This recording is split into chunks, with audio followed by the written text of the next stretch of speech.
Hi there, Homespun friends. It is Sherry, and it is great to see you today. I hope this video finds you all safe, happy, healthy, and warm. Here in my little corner, we are digging out from a snowstorm that we experienced a few days ago, and we are sort of ready to see it melt and move on aside. But it is still with us, and so here in the South, we're not really used to that. And so I'm looking out my window. If you see me looking to the side, it's because I'm checking out the road and the yard, and I see that it's still very icy and snowy out there. But today, hopefully some more melting will take place. The great news or troubling news is that they're saying we might have snow again in a few more days. So in the South, we aren't really accustomed to that kind of weather. And so we're just going to have to get used to it. The wonderful thing about snow days is it gives you time to be still, to stay indoors, to take a step back, to calm down. You do have a chance to do more scripture writing or creative Bible journaling. You have time to pray more. You can watch TV, you can read and do puzzles or crafts with your hands. And it's a time just to be still, and being still is very important for our minds and our bodies. And so I'm looking at it in a positive way. It has been a very good experience, and I may get some more of it in the days ahead. I thought I would take this opportunity to come to you and share with you a few things that I received for Christmas. Now, when I started gathering the items together to show you, I realized I had more than one video's worth. How blessed I am. So I thought that if you like this video, then maybe I will do another one where I share a few more things that I received for Christmas. Now, Christmas isn't all about gifts, as we know. It's about loved ones, sharing love, spending time together, and just being able to enjoy the season, and most importantly, celebrate Jesus' birthday and how blessed we are that he came into the world. And so in honor of all of that, at our house, we do exchange small gifts and enjoy that so much. And I'm blessed to have some people in my community and my church that also share gifts with me. And this year, one lady in particular gave me a gift that I just love so much. I've never really had anything like it, and I thought you might like to see it. So when I first opened the package, I found this beautiful angel. And she's sort of like a stained glass, as you can see, and her wings are clear. And I noticed that she had this little hook here, this little, hole at the top where she could be hung up.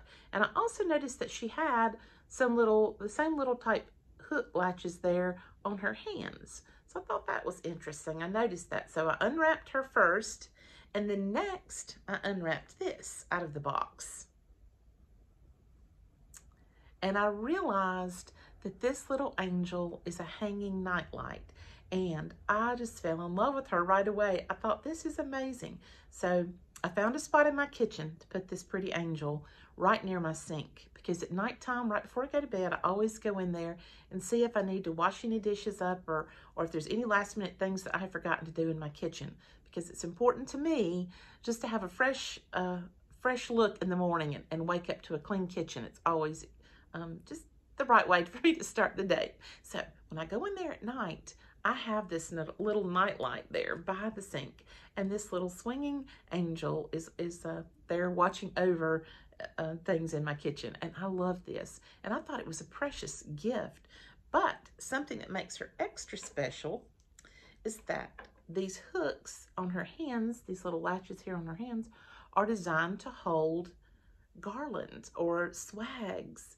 And this is the one that I put on her first. It came with 4 of the little swags, but I put this heart one on because I thought it's Valentine's Day coming up. Christmas was almost over by then, and so I thought, I'm going to put these hearts up in her hands and let her hold on to these. So let me show you how that hooks on right here and right here. I've got to get a better grip on it so that I can show you. There we go. And this is what she looks like here, holding up her pretty little heart swag. And when the light shines through that, it is beautiful. And like I say, in addition, she came with 3 others. Now I'm going to show you the little bag that the charms came in. It's this. And the name of this particular nightlight is called Switchables. And you can find that on switchables.com if you want to look that up. And because I had never seen anything like it, I thought, I'm going to look this nightlight up and see the other items that they have because it's so interesting. And they have all types of hanging, I guess I don't know what you would call these, little hangers for the charms, I guess you might say, to hang on these nightlights. There were all types of themes, summer themes like July the 4th, and fall themes like jack-o'-lanterns and turkeys and cornucopias and Christmas trees and snowmen. And wow, I was just blown away by all the little interchangeable switchables that this particular nightlight has. But this pretty nightlight with this angel came with several other little swags, and I want to show them to you. So we'll take our hearts off and put those to the side. And she came with this one for Christmas or the winter season too, and that is the holly. And see those pretty beads for the berries there? Let's get this on her so you can see this one. Is this not the cutest thing ever? I think it's so sweet. I just really fell in love with this as soon as I saw it. And there she is holding her her holly berry garland. And then in addition to that, for the summertime, she has these beautiful blue and red stars on her garland. So we'll put that on and check that out. Now, starting right after Easter, I began to put out some red, white, and blue things in my house because all summer long, I love to have that theme going, kind of a patriotic theme. You know, we have Memorial Day in May, and then we have July the 4th, of course, in July, and then Independence Day, and then we have Labor Day, and usually the 1st of September. And so during that whole time through there, I like to have up some patriotic decor.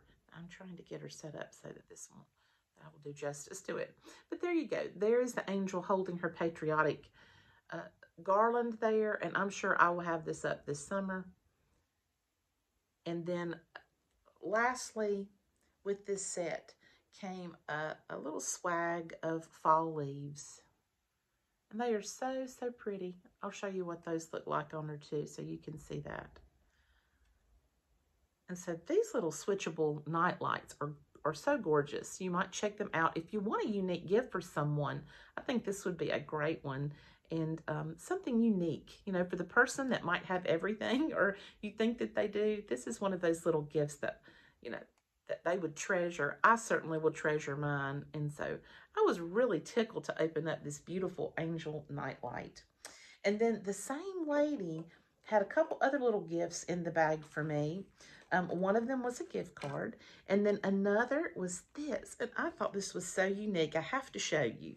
Never received anything like this.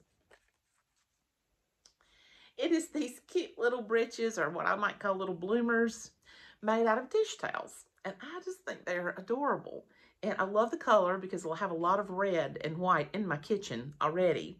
And it has these ribbons that has tied everything off. And up here on a piece of twine connected with a clip is this pretty little moose with his snowflake sweater on. And he has a poem attached, and I'll read it to you. And it says, "Don't get excited. Don't get misled. These are not for you, but for your dishes instead. Take out the stitches now that you have 2 dishcloths, but you've lost your breeches." So if you take out these stitches, you'll have 2 dishcloths, but you will have lost your breeches. So I think what I'm going to do is I'm going to leave the ribbons in place. And instead of using these for dishcloths, I'm going to use them as the cute little breeches that they are, cute little bloomer decor. I think that's precious and just a nice little added present, something different and unusual. And I have looked at this over and over again since she gave it to me. I think it's sweet. So I thought I would share that with you too. These are just maybe some gift ideas for you in the future. Now, another item that I received, I'm going to show you some other things maybe in my next video that my children have given me. But one of my daughters had brought me this gift. She knows how much I love candles. Now, I do love to burn candles year round. I burn them even In the summertime, sometimes, you know, on special occasions when family's coming or something like that. And in the winter, especially, you know, I always light them. Maybe there's a snow day or fun times. And I like to have a special candle, a fresh candle, something a little different for those special times. And so this is one that I will use for one of those. And I thought it was so pretty and farmhouse looking. And this is a white tin, and there you can see on the front it says family, and it has the little pine cone and the greenery, and then it has 3 wicks in it, and it's called maple praline. And I can just tell you, it smells like a cake. It really does. It smells like a maple cake, and I have been smelling it as I'm sitting here. Even though it's not lit, you can really smell that delicious smell, sweet, creamy, and light. And so I love this candle, and I will look forward to using this on a special day sometime soon. And then there's one of the last things I want to show you in this video. It has a little story with it. My husband and I, all through the years when our children were small, you know, we lived in the Appalachian Mountains when 3 of our 4 children were born. And he worked, and I stayed home with the children. And money was tight. You know how it is when you're starting out and you're a young family, and so I wasn't working. I was staying home with the children, so money was tight. And so at Christmas time, my husband and I never really gave each other gifts. For many years, we just didn't give each other gifts. We saved everything that we could and put all of that into gifts for our children for Christmas. And our gift to one another was just the joy of seeing our children wake up on Christmas morning and have presents. And so we did that for a lot of years. And then as our children got a little bit older and started moving into their teen years, and even, you know, getting out more like into college, we sort of changed things up a bit. And what we would do is throughout the year, whenever we would find a sale, we might find something we needed, whether it was a coat or shoes. It might be something that, you know, maybe we wanted instead, maybe a nice purse or a pair of nicer sunglasses. We would say, you know, this is on sale now, so I'm going to go ahead and get it. But this will be, in essence, this will be my Christmas present, you know, or this will be my birthday present. And so we would get the item then. It might even be July or August or September, but we were bearing in mind that, hey, this is what you know, if I waited, this is what you would what I would like for you to give me for Christmas. But that's how we always played that game. And so for a long time, we did that.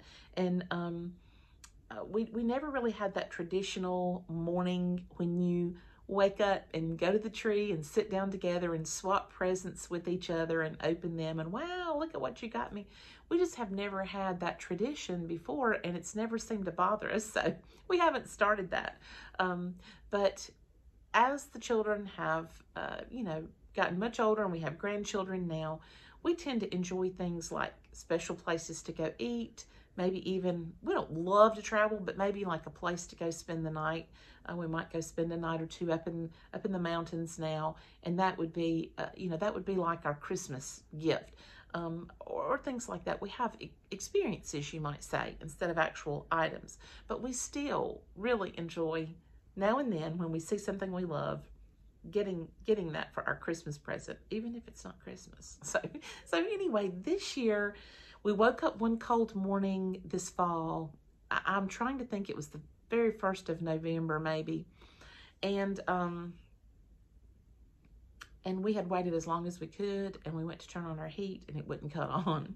And so we were like, oh, we knew this day was coming. We knew we had a really old gas furnace and an old heat pump, and we knew that, you know, the day was coming when we were going to have to replace these things, and it was going to be a great expense. There's just no other way to get around it. And so we called out the repairman, and he came and looked at it and came upstairs, and he told us, you know, look, this is how it is. Your furnace is over 40 years old. That's a really old furnace. He had never seen a furnace that old before, he said, but he had checked the numbers and it was that age. And he said, your heat pump is like, I don't know, 23 or 24 years old. He said, so both of these appliances have served you very well for the years that you've lived here, but their life expectancy has come to a close, and they really need to be replaced. Like, we could try to fix this and make it last a little bit longer, but we don't know how long that would hold up and your heating system is not going to be very efficient, it's probably just wise for you to go ahead and replace both of these. Not only that, but your ductwork is very old. Now, in the time that it was put in the house, it was the best that was made.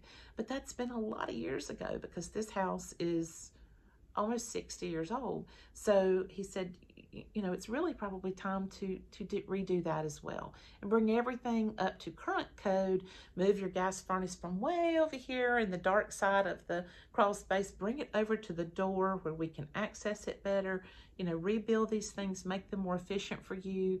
Your house will be warmer in the winter, it'll be cooler in the summer, and your bills will go down, but it is costly. So we were like, oh my goodness, these decisions. But we decided in the end that we were going to do that. And so, as you can imagine, the heating system in our house became our Christmas, birthday, anniversary, Happy July the 4th, Happy Easter, Happy Thanksgiving. It was everything for maybe a couple of years. In one of those days when we're still waiting to decide what to do and for them to give us a final quote, my husband and I just decided to get out of the house. And we rode to a neighboring town. They had just put out their Christmas lights in town. It's pretty up there. And we had gone to a little pharmacy there that serves the best grilled pimento cheese. And we went up there and had a sandwich and just tried to think things over, and we were just praying that God would show us what to do in this situation. And so that day we walked down the street to one of the shops in town that I absolutely love. And they have all kinds of country decor and farmhouse decor. I have bought a few small items up there in the past. I've bought like a kitchen towel, and I think there was a little shelf sitter that I had bought up there before. So I bought a few little things there in the past, but that particular day, as I was looking around, I came across a little tin bucket of sheep, and I just fell in love with these little sheep. I just thought, wow, they're so cute. They had these little round woolen bodies and sweet little faces, and I thought, oh, these are just perfect. I know exactly where I would put this if I had it. So I looked down at the price tag, and each one of these little sheep was $11.95. Now that's not a terrible price, I guess, but I thought to myself, I just can't, I'm not going to get these. I can't get one of these because we're trying to figure out what to do about our heating system, and it's just too much. I'm just going to put this to the side. And my husband saw me looking at it, and he said, what are you looking at? I said, well, I'm looking at these sheep over here. I'd like to get one. But he said, well, get one. I'm like, no, I just don't feel like getting it today because we're trying to make all of these big decisions about our heating system, and I just don't feel like it's the right time. And so he said, well, whatever you think is best. And so we went home that day, and we had a good day. It was a good day. Well, a couple weeks later, right as the company was getting ready to jump in and start in with our heating system, it might have been like maybe, it was a little over a week later, I guess. My husband said, I need to run to the store. Do you want to ride with me? I said, oh yeah, I'll ride with you. And so I jumped in the truck and noticed that we weren't really going to the store. I was like, the store is that way. Where are we going? And he said, we are going to go back up to this shop, and we are going to buy you those little sheep for Christmas. And I said, oh my goodness. He said, I want you to have them. I could tell how much, you love them. And I want you to have not just one. You can't just take home one. Everything needs a mate, he said. And so you'll have to choose two. And that was so sweet and thoughtful. And we walked into the store, and surprisingly, out of that big bucket of sheep that she had sitting there earlier, there were only 4 remaining. And so I selected 2, and I left 2 that hopefully they were adopted together by someone in that community. But these are the 2 little sheep that I got that day. And I hope you'll find that they're as cute as I did. Aren't they adorable? I mean, how can you say no to this? So cute. And look at these little cute eyes and the little ears and the little stick legs. And I have the perfect little place. I have kind of a flat, elongated dough bowl that I sit them in. And so there they are together. They came home with me for Christmas. And what a sweet memory it was. Not just the fact that, you know, I got some little sheep that I wanted. But the fact that my husband took the time to think it through and say, hey, I'm going to do something, you know, special for my wife for Christmas. We're going to ride back up there in the midst of all this crazy stuff going on. And we're going to get 2 little sheep from a country store. That's what love is, folks. And it's precious. And I'm sure that each one of you have a story that you could tell for Christmas about your family or your children or your spouse. And so in the comments below, let me know something special that you got for Christmas. Maybe it's just someone special that you saw this Christmas, or something that you did together with someone that you care about for the Christmas season. I always love those stories. They stay with us for a long, long time. Friends, it has been wonderful to spend a little bit of time with you today. And like always, I look forward to seeing you next time. Bye-bye.